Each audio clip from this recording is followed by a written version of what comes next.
नमस्कार मंडळी, आजच्या ब्लॉगमध्ये सर्वांचं स्वागत. आणि आज आपण नवीन पार्ट म्हणजे सकाळ सकाळी शूट करून मस्तपैकी आपण तुम्हाला ग्रीनरी, आमच्या घरची घरापाशी ग्रीनरी तुम्हाला दाखवत आहे.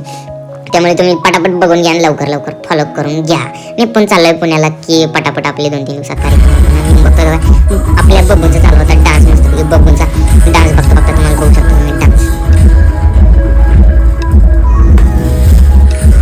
मग नंतर कांताराचा सीन, सगळ्या पोरी डायरेक्ट घाबरून गायब.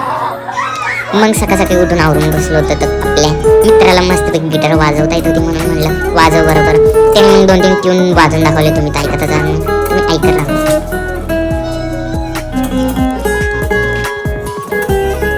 फुल एनर्जेटिक. तो मुंबईचा आहे म्हणून त्याला काय सगळं मस्तपैकी वाजवता येते. मग आम्ही आलो दरबारमध्ये असा कार्यक्रम होता. मग आपल्या भाविक भक्तांनी घेतलं मस्तपैकी स्वामींचं दर्शन. एकदम खतरनाक पद्धतीने आपला स्वामींचा दरबार मस्तपैकी सजवलेला होता. एकदम म्हणजे सुपर. तुम्ही तर बघू शकता एकदम क्वालिटी. आणि मग बघू शकता की आज सप्तपदी हवन म्हणजे जे दोष वगैरे असतात, 7 दोष वगैरे ते असतं, ते आपल्याला काय एवढं माहीत नाही पण ते त्याचं हवन होतं. आणि बरेचसे नवीन भक्त होते म्हणून मग हवन ठेवलं होतं. आणि तुम्ही बघू शकता मग आपल्या बब्बूंनी हवन सुरू केलं. मग सरकारजी बी हवन करत होते. मग हवन मस्तपैकी हवन बिवन करून मग ते तुम्ही बघू शकता हवन करतायत. इथं स्वामी हवन करतायत. ते माणसामुळे काही दिसलं नाही म्हणून. आणि हे शाकल्ल्यामध्ये साखर, तांदूळ, ड्रायफ्रुट्स वगैरे असतात. मग आपल्या सेवकारांनी इतकी सेवा केली होती. मग त्याला म्हटलं जरा श्रीफळ द्यावं. मग आपले कार्यकर्ते बोलले की यांना श्रीफळ देऊ आपण मस्त टॉवेल पंचा घेऊन.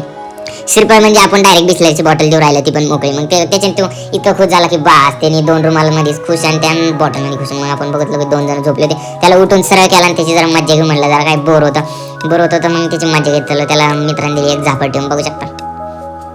इतका झोपेत होता की बघू शकता. आणि मग नंतर गेला ना आता लगेच दुसरं बारे आई याला उभा केला तर हे लगेच खाली पडला.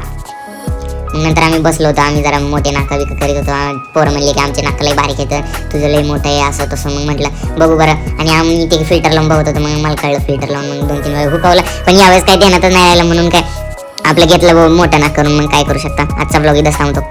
आजच्या ब्लॉगमध्ये एवढंच. भेटू उद्याच्या ब्लॉगमध्ये.